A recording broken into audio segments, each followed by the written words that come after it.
welcome back to the channel. I'm your humble host Mello signing in, and today people, we're going to be answering the question, was the mysterious threat beyond Kaguya that Naruto and Sasuke spoke about in the anime fact or fiction? Can Naruto and Sasuke take their claim that there's a threat beyond Kaguya and prove it to be valid, or did they merely take a look at the limited information they had to work with and arrive at an assumption? Now, to be clear once more, we're going to be relying on the anime continuity and the anime continuity only for our analysis. We're also not going to be power scaling Kaguya Otsutsuki here. We're going to save that one for another video. With that being said, our journey is going to take us all the way back to Naruto Shippuden in the war arc, where Naruto and Sasuke first learn about the white Zetsu and what they actually are. Now on this panel, you can see that Black Zetsu is telling Naruto and Sasuke in order to form them into her soldiers, she converted them into white Zetsu. So it's here, just before Kaguya fully resurrects in earnest,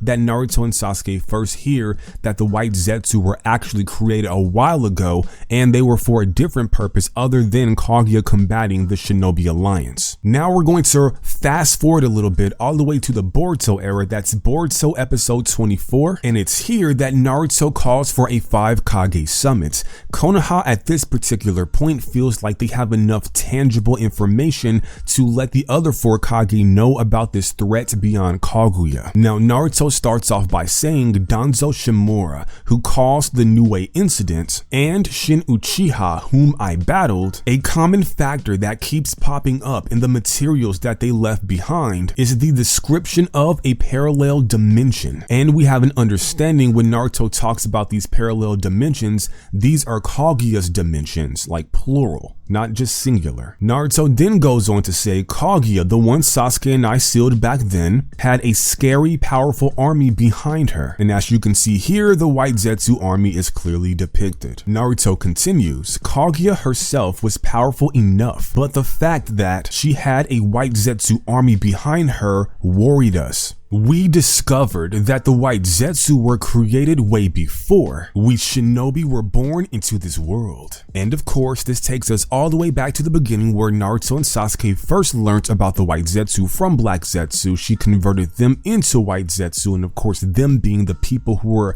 originally affected by the original Infinite Tsukuyomi, her soldiers. Naruto continues on to say, intel we've gathered so far, and as we all know, that intel is going to be based off of Danzo Shimura in the Nue incident, and of course Shin Uchiha, whom he battled. Now this part is really important to note because there's going to be 2 separate but distinct bits of information that they're going to present to prove their assumption that there's a threat beyond Kaguya. This first one that we're covering now is based off of Danzo Shimura in the Nue incident, and of course Shin Uchiha, whom he battled. However, the second bit of information that they gather is going to come from one of Kaguya's dimensions in the form of a scroll, but we'll wait to get to that. So again, Naruto says, intel we've gathered so far hints that in time, an existence even more frightening than Kaguya will appear in this world. So this is really important, right? The word hints, because this is not a definitive, decisive word. Remember, we're asking Naruto and Sasuke to prove their assumption valid, to prove their claim that there's a threat beyond Kaguya. So we're looking for definitive, decisive words that prove that conclusion true. And this particular word does not lead you to believe that they have definitive evidence to support their claim. But let's continue, because maybe they will later on. Now right here, the Raikage asks an excellent question. And the white Zetsu army is for that purpose? Question mark. And that purpose being Kaguya forming that army to combat against a threat that is beyond her. So this question is super important. You would imagine if they had evidence to support the conclusion that there is indeed a threat beyond Kaguya and that the white Zetsu army is for that purpose, combating them, they would simply say yes. However, they answer his question with another question. Sai says, is there any other reason? Question mark. Remember, we're asking them to prove their claims valid. We're looking for definitive words, definitive statements. Now, since Sai did ask the question, is there any other reason, let's provide him with one, because it would appear to me that based upon this answer, they didn't exhaust every conceivable possibility. And if we take a look, she says, but someday they will come to take me back. Why is this important? because it alludes to her not knowing when that day will be. At the time of her saying this, it could have been an hour from then, a day from then, a week, a month, a year, millennia from then. She simply didn't know. But someday, that creates an element of the unknown. And that could be where her fear stems from, the unknown element that they would present. We know that the Otsutsuki, they go from planet to planet cultivating the divine tree and producing a chakra fruit, and that fruit grants them certain abilities. Separate from their time of arrival, that in and of itself is another unknown element. She literally exists in a universe where these characters that she's prepping for can get random hack-based abilities that can just bypass her power, making it irrelevant. She doesn't know when they're going to arrive, what they're going to arrive with. All of this creates an unknown element. Her kids are there. She still cares very much so about them. She is probably afraid, this is my assumption, of the person she'll have to be to deal with these dudes. On top of that, you don't know what hack-based abilities they may have that could bypass your power. Even if you're confident that you could pack them up, they may just, I don't know, have a moon seal and a sun seal and just bypass your power with some hack-based mechanic, which inevitably happened. This conclusion is pretty self-evident. The thing that you project your fear towards doesn't inherently need to be superior to you. So again, this brings us back to Sai. I gave this guy 3 possibilities, and we kind of went over it in nuance and in detail. It seems like they didn't, but let's proceed, because now the Raikage is going to ask a question that is going to give us a little bit of an insight into how much information they're actually working with. The Raikage asks, how much time do we have until this new enemy appears? And then Sai says, we haven't been able to pin that down. Interesting. They don't have the data. They don't have the information. They don't know. Remember, we're asking them to prove their claim valid, to prove that it's true, that it's rooted in fact.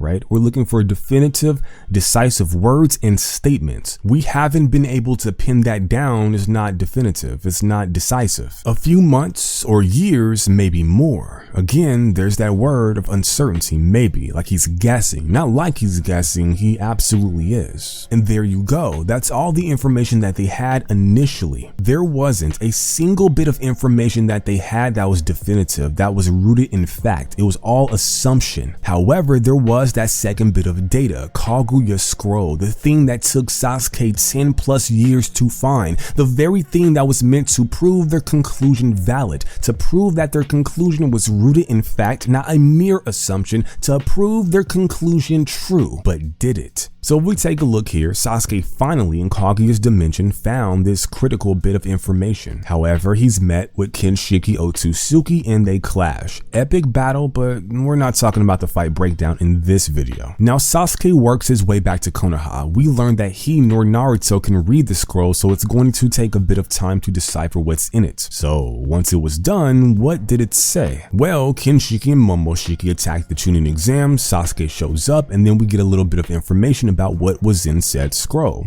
And it says, Kaguya's scroll had an entry about their arrival, there being Kinshiki, Momoshiki, and Urashiki. Naruto then says, the ones Kaguya was creating White Zetsu in preparation for? Sasuke replies by saying, yeah. Their objective is the chakra fruit. So now we know what was inside of Kaguya's scroll, at least a little bit. We know that Kaguya's scroll had an entry about the arrival of Kinshiki, Momoshiki, and of course Urashiki, and also what their objective was, which was the chakra fruit. However, you may have noticed that something critical is missing, the evidence that proves their conclusion that there's a threat beyond Kaguya valid. Nowhere in Sasuke's explanation does it state that the Otsutsuki she was prepping her army for were beyond her, were greater than her, were stronger than her, more powerful than her. But wait, there's one more scene addressing what was inside of this scroll. Let's take a look. So, Momoshiki manages to capture Naruto. However, the 4 Kage show up along with Sasuke and they want to rescue him. Gaara asks what was written in the scroll. Sasuke replies by saying it warned of pursuers personally coming to this land because Kaguya stopped supplying chakra to the Otsutsuki clan, and Kaguya was in preparations to attack once they arrived, more or less. So the part of the pursuers personally coming to that land we had already learnt about because we knew that there was an entry about their arrival, and this is what he told Naruto. We know what their objective was, and it was the chakra fruit. But Kaguya was not supplying chakra to the clan anymore, thus their arrival. But once again, you may have noticed that there is a bit of critical information missing here. At no point does Sasuke provide us with any type of information that their conclusion that there's a threat beyond Kaguya is rooted in fact. That she is inferior, that she's something less than, that there's something more than. There's absolutely nothing that proves their conclusion to be valid, fact-based, and true. And we've already established that the first bit of information that was based upon Danzo Shimura and the Niue incident, along with Shin Uchiha, whom Naruto and Sasuke battled, bore no fruit. That intel didn't prove anything. And this scroll here was their last chance to prove their conclusion valid, and it doesn't. There's zero information in there. And that's it. It's never brought up again. Momoshiki, Kinshiki, and Urashiki would have inevitably been dealt with. Those three were the supposed threats beyond Kaguya. But that's all it ever was, a mere assumption. Not rooted in fact, there was no proof to arrive at that conclusion. But that's all it ever was, a mere assumption. And there are statements made in the novels where I do believe Sasuke says that he feels confident that he can stop a threat beyond Kaguya. Now, as I mentioned at the top of this video, our analysis is based on the anime, and I searched, I looked for this, and it's not adapted in the anime's adaptation of that particular novel. That dialogue simply doesn't exist in the anime. I want to hear what you all have to say in the comment section down below. Let me know what you think about this particular video.